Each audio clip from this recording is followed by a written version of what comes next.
Hello, good morning, or good afternoon, depending on the time of the day you hear and see this presentation. So, my name is António Batarda Fernandes. I'm an archaeologist working at the Directorate-General for Cultural Heritage, heading the Division for Inventory, Study and Safeguard of Archaeological Heritage. And it's my great pleasure to talk to you about preventive archaeology in Portugal, regulations, practices, heritage, uses and reuses, and community engagement. Let me give my warm regards and appreciation also. It's much appreciated this invitation, this kind invitation that I had to address your meeting, and I gladly do so in the hopes of sharing some of the Portuguese experience, some of my personal experience heading this division, but also of the twists and turns of the archaeological practice, preventive archaeological practice in Portugal. So thank you very much for this opportunity. It is my great pleasure to be here with you today. And you have there my photo. Since you won't see me, I'm presenting this in a keynote presentation, so you can see me there in a photo taken in a Roman site in the south of Portugal. Let me tell you briefly where I come from. I worked for 20 years in the Coa Valley Archaeological Park. It's an area north of Portugal quite rich with prehistoric rock art, engravings mostly. Some of it, the most important phase from the Upper Paleolithic, but other periods. So you can see it there. It's roughly a 200 by 10 meters square area, and it's also a World Heritage Site. Just to give you an idea of the rock art that you have there. Zoomorphic motifs mostly, in this case three-headed horse, which is in fact the invention of motion depiction. It's a trait that we don't have only in the Coa Valley. Other sites in Western Upper Paleolithic rock art in Europe, but we have it there in the Coa. So I work, there's also a museum and I work for the last 20 years there, getting a real feel of the country, of the archaeological practices in the field. And since March 2020, I accepted an invitation to head the Division for Inventory, Study and Safeguard of Archaeological Heritage at the Department for Cultural Heritage at DGPC, Directorate-General for Cultural Heritage in Portugal. This is an organization under the Ministry of Culture that deals basically with the cultural heritage in Portugal, and the division which I have deals with archaeological heritage mostly. We have a decentralized model in Portugal regarding heritage management, not only archaeology but also architecture, intervention in gardens, historical gardens, and so forth. So we have 5 regional directorates that deal with archaeological heritage in their areas, and then all of them can send their processes and their opinions, their administrative documents for us for final approval. The system that we run in Portugal is based on the so-called archaeologist portal, Portal do Arqueólogo, which you have there, the link.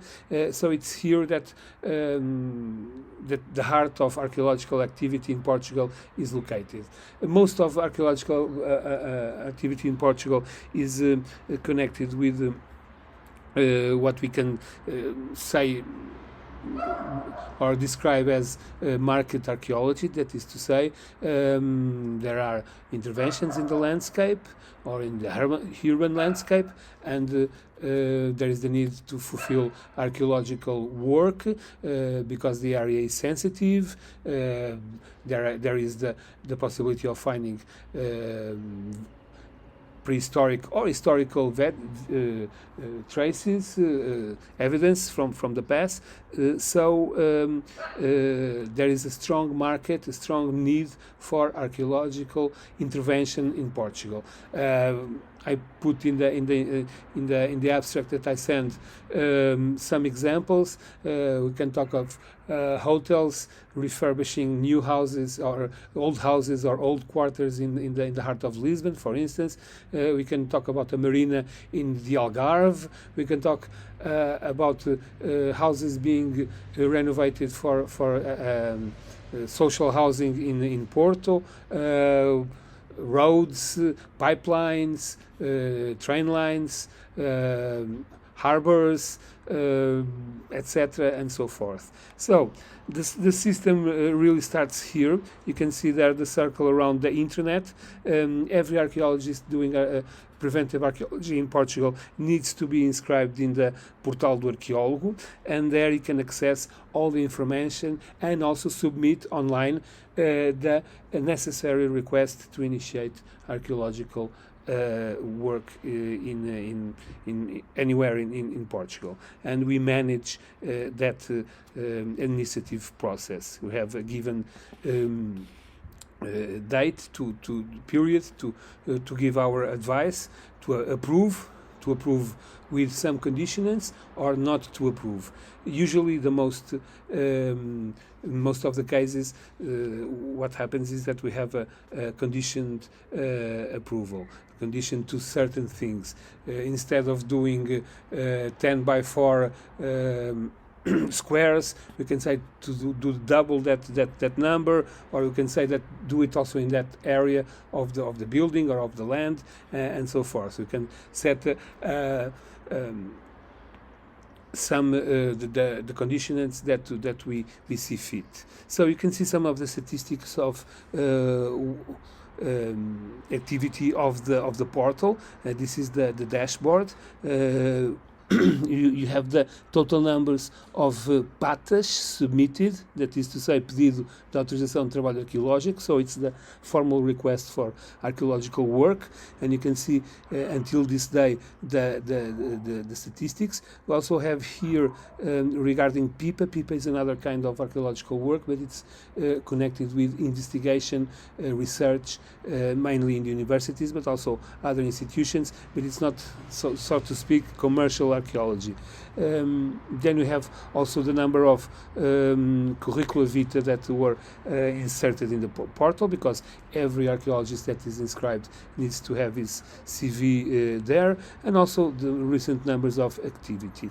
You can also visualize the number of visits in the last 30 days, as you can see there. Then we have another area which is quite important, is where we store the reports, the final reports, because the process that begins with the formal request for archaeological work only ends when the final report is presented to us and approved by us. In this case, we have a lovely work of urban archaeology in the town of Amarante, in the north of Portugal. And these reports, these final reports that we have, are placed online, accessible via the archaeologist's portal. Not all of them are available, but some are, and we are working quite hard in an effort to digitize all this information that we have. We have a huge archive, physical archive, that details the story of archaeology in Portugal in the last 50 years or so. Before this current model was put in place. We have some information from the 50s, from the 60s, but mostly from the last 30 years, when this model that we have here in Portugal was put in place.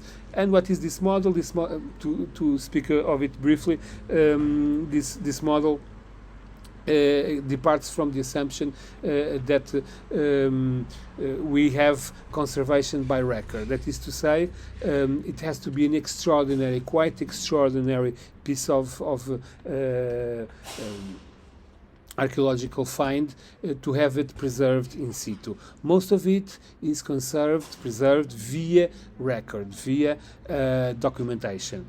So everything is some of the finds the promoters of the what is being built want to keep or want to recover, to have in a hotel, to have it shown to the guests, and it can happen, but mostly not everything that is found is relevant. We extract the scientific information, we store it in the final report, and then we allow it to be transformed, to be removed, to be taken out in order for the new building, for the new installation, the implementation of whatever the project is. It can be put in place. It is being questioned right now, this model, preservation by record, and some people say that we are too eager to preserve by record. It's an ongoing debate, and we'll see where we get in the next few years regarding that. But that's the system that we have so far.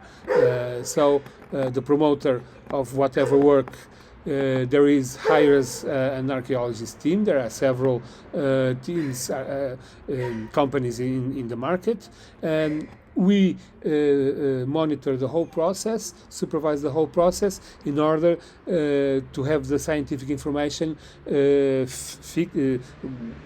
captured by the report or other forms. Sometimes we ask photogrammetry, and that's also included in the report, in the final report, whatever we ask, depending on the different projects. We also have the task of doing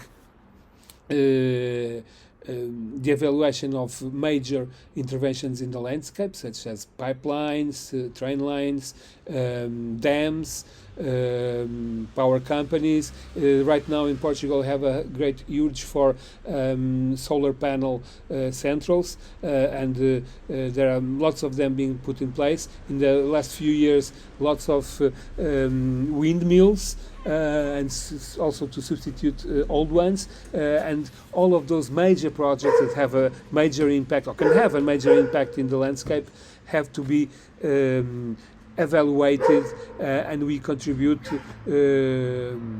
regarding the heritage. We contribute to describe the factors or characterize the archaeological assets that a given project can affect. We also are in charge of CNENJ. CNENJ is a National Center for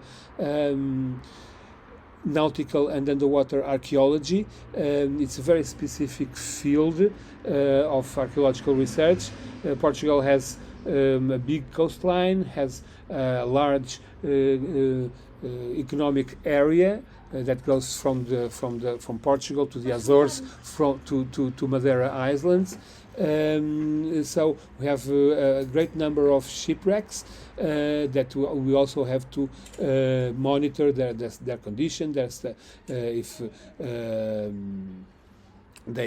and mostly they are located near the shoreline, so they impact, or they can have be impacted by major construction on the shoreline, like harbors, links buried under the sea that connect internet infrastructure from Portugal, from Europe to Brazil, and to the other places of the Americas. So there's lots going on also affecting that can affect underwater archaeology. We also have another specificity in our managing of archaeological heritage and safeguard and preventive archaeology in Portugal. That is to say, when we find human bones, human traces, human skeleton pieces,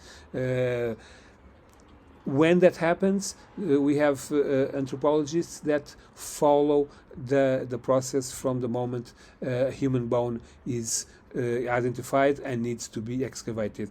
Just to give you a quick impression, right now we have a major project going on in an old convent in Lisbon, which is being refurbished to become a hotel. And they have excavated by now in the cloisters more than 1,000 skeletons. It's a large sample from more or less from the 17th century, and of course we also follow the principle in our model that the promoter has to pay for the archaeology to be done, or anthropology in this case, or anthropology and archaeology together, because if nothing was done to the building or to the piece of land that is being intervened, there wouldn't be any impact on the archaeological heritage.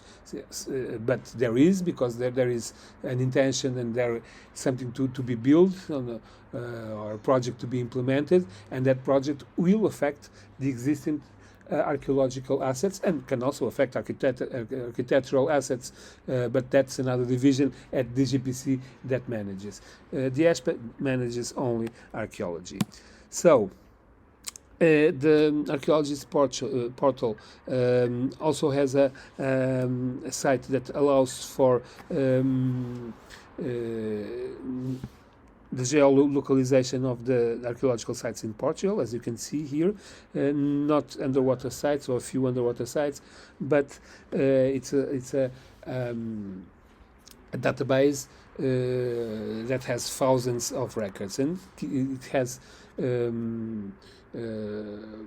a few issues being managed that mostly have to do with the power of servers that we have, also the need for storage and for models that can cooperate and be interchangeable and or interoperating with other platforms within the Portuguese government, but also with other institutions, namely with the European Union, where we have to follow the INSPIRE protocol or directive or the INSPIRE policy, that is to say, and we have to keep our geodata kept under strict conditions and have to be available for regular monitoring. So to give you an idea of what I am talking and discussing, let's go briefly over Portugal, over archaeological Portugal. This is a very nice site in the south of Portugal, in the region of Alentejo. It's a cromlech. It's the largest cromlech known in the Iberian Peninsula. And it's an interesting case because it's under private ownership, but it's a national monument and it's heavily visited. It's nearby a UNESCO World Heritage Site, the historic city of Évora, and it has lots of visitors, and so it needs a little bit of management. And in the recent past, it was possible to have an agreement between the local, the regional directorate for that region of Portugal for cultural heritage and the landowners to have monitoring of the visits to the sites. Still in prehistory and more or less the same time frame, we can call it megalithism, which is a period in the Neolithic of Portugal, in the Iberian Peninsula. Here we have a dolmen in the center of Portugal, and this dolmen has been the focus of a very intense public debate regarding its preservation and conservation, or the way that is being preserved, because it's being affected by construction that you see here in this area. Someone that decided to build, to expand on a touristic operation and to build a swimming pool, and in fact, in doing so, he cut a little bit of the mound of the hill where on top the dolmen is located, which was a shame, but it was something that he already had the permission to do so. So sometimes we don't win all of them, so sometimes we have to be satisfied. Not satisfied, but it's what we can have. In fact, the dolmen still continues there, but it's a shame that the hill was a little bit cut, and just because of a swimming pool that could be placed in somewhere else. But okay.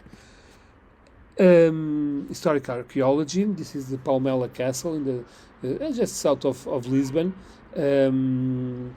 there was the need, where you see this gentleman here wearing the jackets, there was the need to place infrastructures for the easy access for wheelchairs to the castle, and of course the works had to be followed by archaeologists, but they didn't expect to find so many skeletons, human remains in the area, just in the area where the access, wheelchair access, was to be put.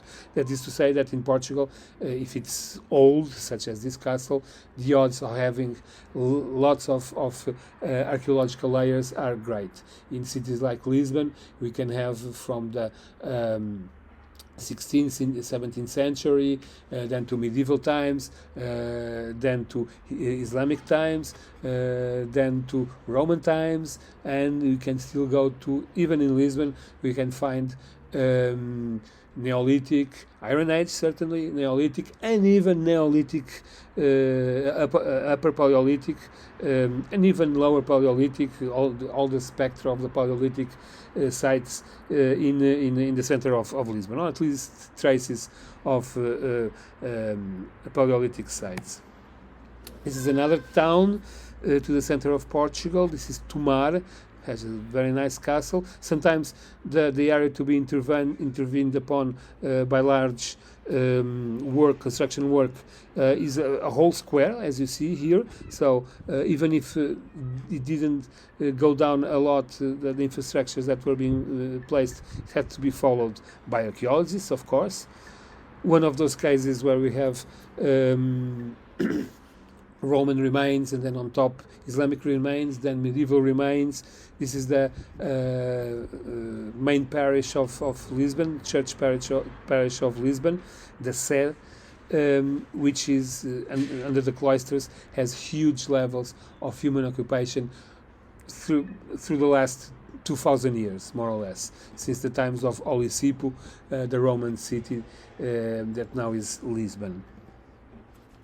A convent in the center of Portugal that is being refurbished to be a hotel. This is another example of a convent that is being refurbished to be a hotel. This is in downtown Lisbon. It's a major, as you know, downtown Lisbon, or Portugal, well, before the pandemic, was in touristic fashion. There are lots of investments going on touristic facilities, namely hotels, and there are several cases. This is one of them. As you can see, this is a building. Well, most of you cannot see it very well from the photo, but I can tell this is a church inside a huge convent that makes a quarter in downtown Lisbon. It's going to be recovered to be a hotel. Archaeological, industrial archaeology witnesses. You can see the old chimney that you can see where the foundation of the chimney, this round area here.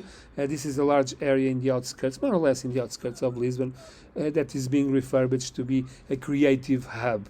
It will have startups, all that modern environment where you have in the same building housing apartments, where you have stores, where you have offices, where you have startups, where you have areas that appeal to the imagination, to the creativity, so to speak.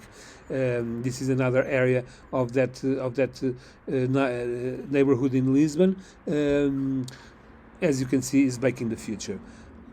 And finally, underwater archaeology, right in the middle of Lisbon. This is the foundations. They are building foundations for a new housing complex, a skyscraper, not very big, but some 10-story, 12-story big, something like that, 6 perhaps even. And you can see here in this area, a ship was found. This is part of the same ship, but it opened as a what is the image that I can say in English? It opened. These two areas are the sides of the boat, and they reached the bottom of the river, and then they opened up like a swan, if you will. And this is downtown Lisbon, just downtown Lisbon. This is another example. This is a lagoon in near to the shore of Portugal, in the Alentejo region, and this bit that you can see here, this dark area, it's the wreckage of we think ship from the Dutch ship from the 17th century. Since the sea broke into the lagoon, it exposed this wreckage, and we went to have a look, and also to cover it with sandbags in order to preserve it. And this is finally also a bit of ideas for the future. There are, at least in Portugal, but everywhere, graffiti, street art is in fashion. This is a work by Vils. Perhaps you have heard of him. He's a major Portuguese graffiti artist. But this specific work has been done some 10 years ago.